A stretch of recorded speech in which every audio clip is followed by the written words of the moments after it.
So if you're struggling with procrastination, self-sabotage, and other patterns that hold you back, I'm about to share with you a very simple question that you can ask yourself to immediately gain more knowledge about why you're doing that so that you can resolve that problem at the roots. And that question is, how am I trying to protect myself by standing in the way of this goal? Or how am I trying to protect or serve myself by procrastinating? Or how am I trying to protect or serve myself by holding myself back? How am I trying to protect or serve myself by playing it small? So whatever the behavior you're doing, just ask yourself, how are you trying to protect or serve yourself by doing that? And the reason why this question is so powerful is because you're fundamentally trusting that there is an important reason why you're doing so, and there always is. That means if you are self-sabotaging, it is never true self-sabotage. There's always going to be a very valid and important reason why you're standing in your own way. And so if you know it's not just because you're lazy or it's not just because you're trying to mess yourself over for no good reason, then it narrows the range of possibilities of what it could possibly be. So let me give an example.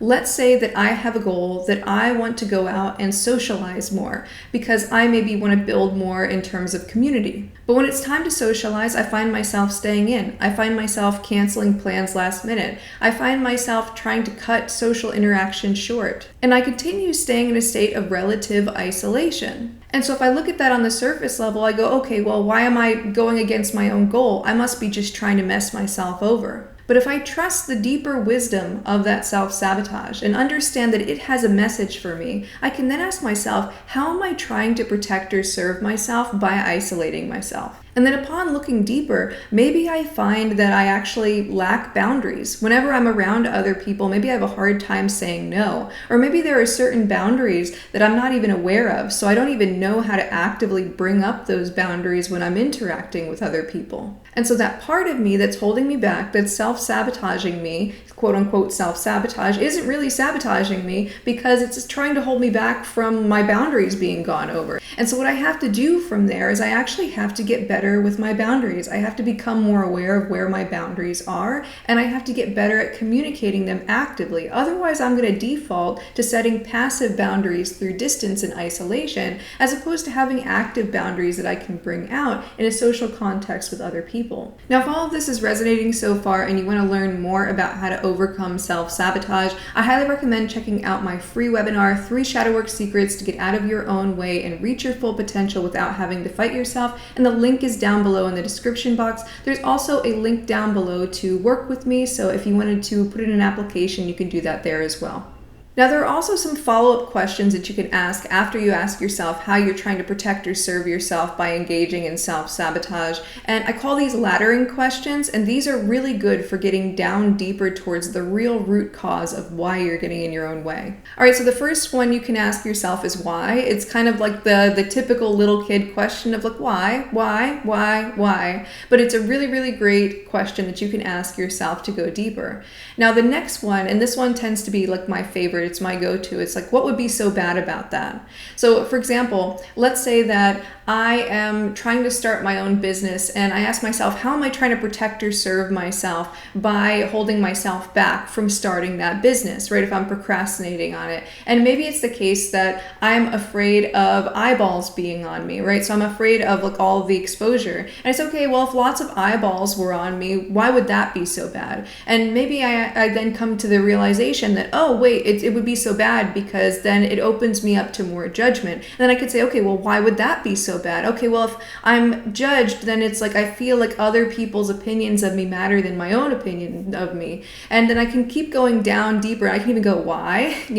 And so it's like, why do I think that other people's opinion of me are more important than my own? It's like, oh, well, they have more power than me. And then I can keep asking more and more follow-up questions from there. And some other laddering questions you can throw in there are like, what would that mean? Or what would that mean about me? So let's say if we go back to that wanting to avoid being judged by others, it's like, okay, well, what would that mean if I were judged by others? And I was like, okay, well, it would mean something about my fundamental unworthiness, right? It would mean that I was unworthy if others were judging me. Or maybe it wouldn't even be about me. Maybe it would be like, oh, it would mean that other people are really cruel and harsh, and I don't want to be exposed to the cruelness and harshness of other people, and humanity's harsh in general. I can also ask myself, what would be the consequence of that, or how would my life change? So for example, let's say that I have a goal of trying to paint more, but I'm procrastinating on that goal. And I ask myself, how am I trying to protect or serve myself by trying to procrastinate on my painting goal? And then maybe I come up with the answer that maybe it's the case that a fear of being misunderstood. So if I paint and I express myself, what if people look at the painting and then they misunderstand me and then I'm not seen. So I wanted to paint in the first place to be seen, but other people might not see me correctly.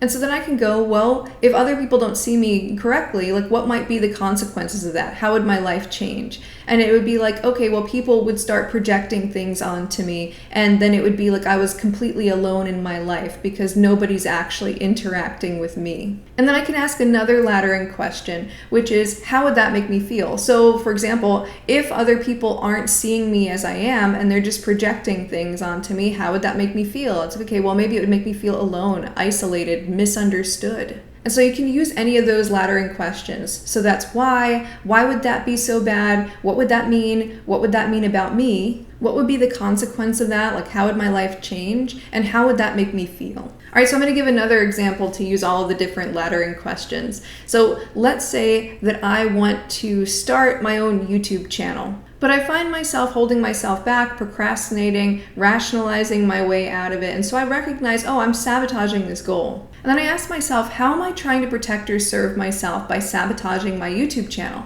And then I find maybe it's the case that I have impostor syndrome. I'm afraid of being exposed as a fraud. And then I go, what would that mean about me if people saw me as a fraud? It's like, well, it'd mean that I was like a bad person. And then I can go, well, why would that be so bad? Well, if I were a bad person, then no one would want to be around me. And it's like, well, why would no one want to be around me? It's like, oh, well, because other people don't like to be around bad people. And then I can ask myself, well, what would be the consequence of if I'm a bad person and other people don't want to be around bad people? Well, the consequence would be that I'm all alone. And then I can ask myself, how would that make me feel if I were all alone?